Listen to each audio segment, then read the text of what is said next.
Hello, my name is Josh Lowers. I'm the Director of Program for the Youth Engagement Center here at Covenant House, Alaska. And we are coming to you live on tape from the Denina House, and we're going to be talking about youth street culture. When we begin thinking about youth street culture, we need to first recognize it as that, its own culture. So that means when a young person is leaving the street, it is actually a cross-cultural experience.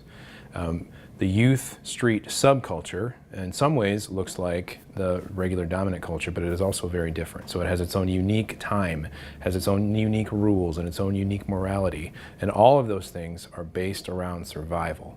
And so when a young person leaves whatever home they come from or whatever place they come from. And we know that so often these young people are hitting the street because they're leaving an addictive family, or they're leaving an abusive family, or they've fallen out of service somewhere, and they're deciding that the best choice right now is to not know where they're going to eat, not know where they're going to sleep, not know if they're going to be safe. When they're making those choices, they're heading to a place and they're finding other young people who have similar experiences to them and who are also homeless, who are also asking those same questions. And what happens in that kind of unique environment is that they build a family. They build a unique subculture, and within that, they begin to rely on each other, they take care of each other, and sometimes it's actually better relationships than what they've experienced at home. And so within those cultures, it is based on survival.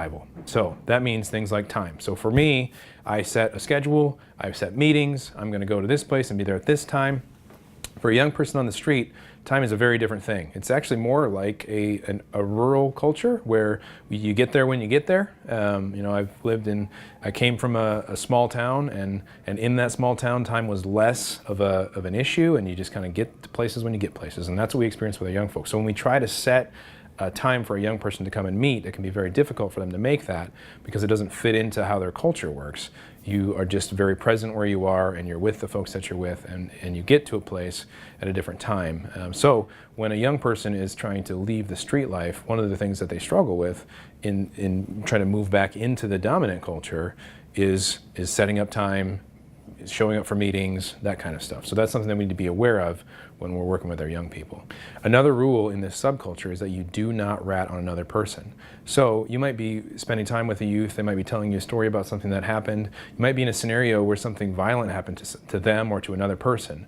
And you know that if they go to the police with that, or if they talk to you about it, they might be able to get some more help. But they will refuse to do that, because if you lose credibility on the street, you lose your ability to be safe.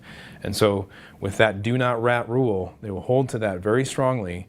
In any scenario where it feels like they might be ratting somebody else out, even if it could bring benefit or safety to themselves or another person, they will not, or they'll have a hard time doing it because they need to protect their street credibility. And that flows into a sense of sometimes when we have young people who are coming into shelter, we'll see that they will be very loud or angry or really trying to puff themselves up in a way when asked a question, or if they feel threatened. And all of that has to do with that same kind of protection of self in the subculture. So you cannot be viewed as weak on the street, or you will be devoured by the folks around you, by the violence, by the other things. You have to be able to be strong. And so that's one of the things that when youth are moving from the subculture back into mainstream culture, or leaving the street culture and beginning a journey at Covenant House, is that they're having to figure out how to be vulnerable and how to be okay being vulnerable, because when they've been on the street, they've had to be strong, and they've had to be hard, and they've had to really keep themselves together. So we understand the difficulty of moving from one culture to another. And another part of that is this idea of morality versus practicality. So what's happening with our young people when they're out there is that they're living in survival mode, which means two things. One, they're actually having to try to survive, so they're having to act and do things just to stay alive. But it also means that in their brain, they're living in the part of their brain that has to do with just making quick decisions, and they're not living in the kind of prefrontal cortex where they're able to think about forward thinking and what are the repercussions of this decision that I'm making. So life becomes about practicality, not about morality. If I steal this food right now, is that a moral thing? That's not something that they're thinking about. Should I do this or not? They're thinking about, I am hungry, I need to live. Should I break into this building so I can stay warm tonight? It's not about morality, it's about practicality. So they're living in survival mode. And so when they begin to shift from the street into shelter, they're having to make a change from how do I just live in the now to how do I begin to think forward. And that's why we've really worked on our programming to help folks have more time in shelter before there's a high expectation of them, because they need that time to be able to get their brain stop spinning from crisis and be able to move forward into the front part of their brain where they can begin to think about what are the repercussions of my decisions, how can I plan to go forward. And so that's a huge part of this transition from street culture into the more mainstream culture, or from street into shelter and then on to stability.